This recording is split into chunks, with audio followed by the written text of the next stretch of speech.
In this video, we're going to look at how Seth Curry and Trey Burke killed the Clippers in the non-Luka Doncic minutes. If you've ever wanted to hear me get annoyed, this is the video for you. I'm going to explain a lot of stuff, but here we go. This is Kawhi Leonard trying to get around a screen. He ends up getting around it, but this is just really funny to point it out how he looks. And here, as the Mavericks go into their action, the Clippers switch with Marcus Morris, and what they do in this entire game and did in game one is they switch wing to wing and from guard to wing, but they don't switch with the big. So here, when Lou Williams goes under the screen, he goes under. Montrezl Harrell was supposed to be in drop coverage, but he's not. Lou Williams flies for some reason and gives up an open layup. Here, the Clippers' two best defenders, Kawhi Leonard and Paul George, do a very poor job. They're supposed to stop the ball. Leonard should stop the ball, and he doesn't. He lets him dribble. So Trey Burke's going to pass to Tim Hardaway Jr. Paul George is late on the contest. It's a decent contest, but not a good one. And Tim Hardaway Jr. knocks this one down. Alright, defensive miscommunication breakdown number one. Kawhi Leonard points to tell Montrezl Harrell where to go on the wing. That's a good move. Here, Kawhi Leonard runs into the screener. He thinks it's a switch. Lou Williams thinks he's supposed to go back to his man. This means Trey Burke is going to waltz into a wide open mid-range pull-up jumper.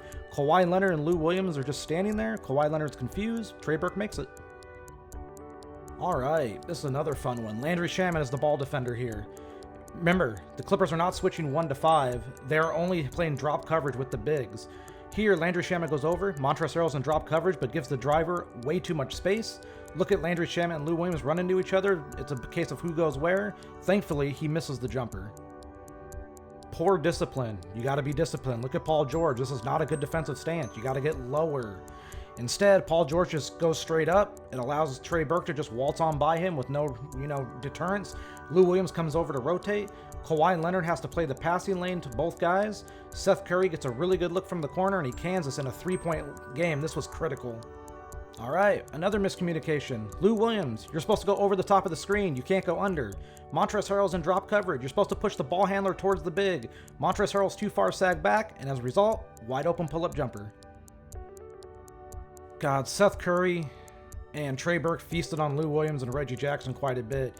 Here, Lou Williams goes over the top. Montrezl Harrell's up in a good spot on the screen, but when Seth Curry snakes back across, Lou Williams can't get there in time. Montrezl Harrell doesn't step up enough. This is not an open shot. This is a solidly contested shot, but Seth Curry's so hot, he gets it to rattle in. Just watch Montrezl Harrell here. He's completely confused over who he's guarding. Landry Shamet comes over the top of this double screen, and as he does so, look how far back in the paint Montrezl Harrell is. When the pass gets made to Dorian Finney-Smith, Harrell's nowhere close to a contest, and Dorian Finney-Smith knocks us down. This is a really confusing defensive possession. Now remember, Dallas doesn't have Luka Doncic on the floor. Here, when Porzingis screens, Lou Williams goes over the top. Stays with his guy. JaMychal Green's tagging on Porzingis. Here, Lou Williams goes under the screen. It looks like he's going to stay with Trey Burke. Instead, nothing.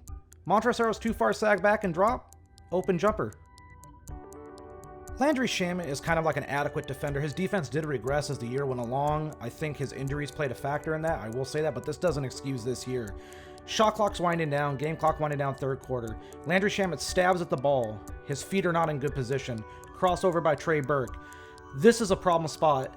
Paul George should help onto Burke. He doesn't, and because of it, Landry Shamet gives up a layup attempt, and it's another bucket, and this is just bad. This play is about how over-aggression can hurt you. Kawhi Leonard gets hit with a screen by Boban Marjanovic, but look at how Kawhi gets around these. He gets around it very well. But then he takes this aggressive stab at the ball on a reach, and because of this, JaMychal Green is stunted too far over, and he's left Dorian Finney-Smith. So when Finney-Smith gets the ball and he drives, Montrezl Harrell rotates over to help. It leaves Boban wide open for a pass. He gets it, finishes through contact. This is my favorite play because of how poorly it starts, but how solidly it finishes. Just look at Reggie Jackson. What is this? What are you doing? Stay with your man, buddy. Because he doesn't, Lou Williams has to jump up onto Seth Curry. That's a switch the Clippers didn't even want to get, and they ended up getting it, and that's not good for them. I mean, it doesn't kill them on this play, but it's still not good. Here, Lou Williams gets over the top, and he looks like he's going to go over the top of the screen, but he goes under, and he drives him towards Montrezl Harrell, who is higher than in drop coverage. So this is good defense by Montrezl Harrell. It forces Dallas to rotate the ball back to the top of the arc and reset with 5 on the clock. And now look at this. Kawhi goes under the screen. He tries to stay level with the ball handler. Burke goes into a step back. This is a really good contest by Kawhi, but it doesn't matter. They let Trey Burke and Seth Curry get good looks. Dallas has several smaller guards, and they've posed a problem in the first 2 games. Seth Curry and Trey Burke have been so good attacking mismatches like this with JaMychal Green that's caused the Clippers some problems in these non-Luka Doncic minutes. And don't get me wrong, they were bad minutes for the Clippers.